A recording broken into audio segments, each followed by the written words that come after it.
welcome to Thursday. We are closing up chapter 18 this morning. So let's look at verse 35 through 42. God, would you reveal your word to us? Would you show us your heart for the lost, for the hurting, for the broken? And would you use us as your hands and feet to love those around us? Amen. As Jesus approached Jericho, a blind man was sitting by the roadside begging. When he heard the crowd going by, he asked what was happening. They told him, Jesus of Nazareth is passing by. He called out, Jesus, Son of David, have mercy on me.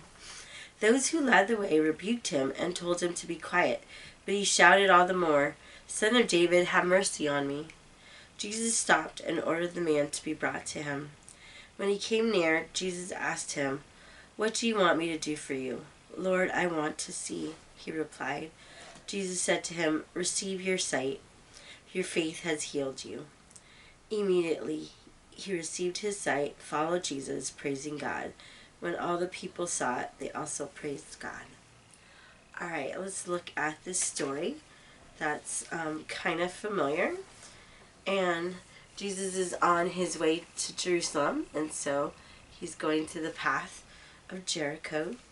And there, as he's approaching, so Jesus, just want you to picture, Jesus rarely travels alone, right? We see some instances where Jesus is alone, but when he's traveling, he has his whole entourage, right? He has his 12 disciples, but he also has his women disciples, and he has probably other disciples as well, right? Other than the 12. So there's this big group, and so there's commotion, and so this blind beggar, and what's interesting is that he was not only blind, but he was poor.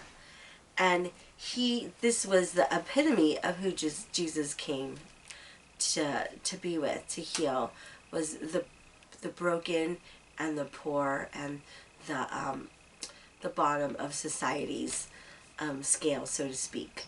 And so Jesus had compassion on him. And so can you imagine, he's like shouting to him, and the people around him are like, be quiet. But what's interesting is they said, who is that, right? Because he's asking them, what's going on? The blind man is asking. And the people around him saying, this is Jesus of Nazareth. But there's somehow something in his spirit knows who Jesus is, because he cries out to Jesus with this title that this is the only time that it's recorded in the book of Luke, because it's a title that Matthew uses more often. And it's Son of David. It's a messianic title. So somehow he knew who he was. There's something in his spirit that was drawing him and to Jesus. And then Jesus says, what do you want from me, right? And he says, have mercy on me. So he's saying, have mercy on me. And then Jesus is pressing him further, and he's like, what do you want, right? And then he tells him, my need, I want to see. And Jesus says, okay, you'll be healed. Your faith has made you whole. And what a beautiful story this is.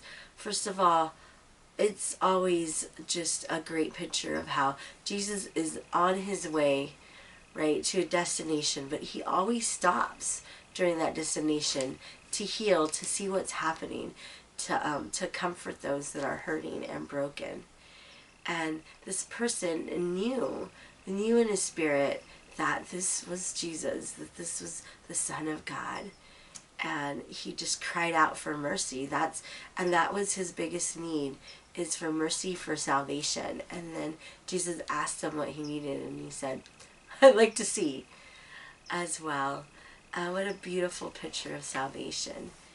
And so I think this is a good reminder of us to, again, sometimes we're just caught up in our world and our busyness.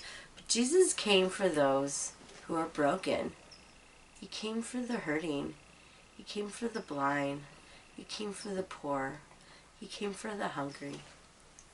So I just want you to think about that for a moment and spend some time praying for those that you know, maybe in your world, in your neighborhood, in your school, in your family, who are really hurting right now. Just maybe financially hurting, physically hurting.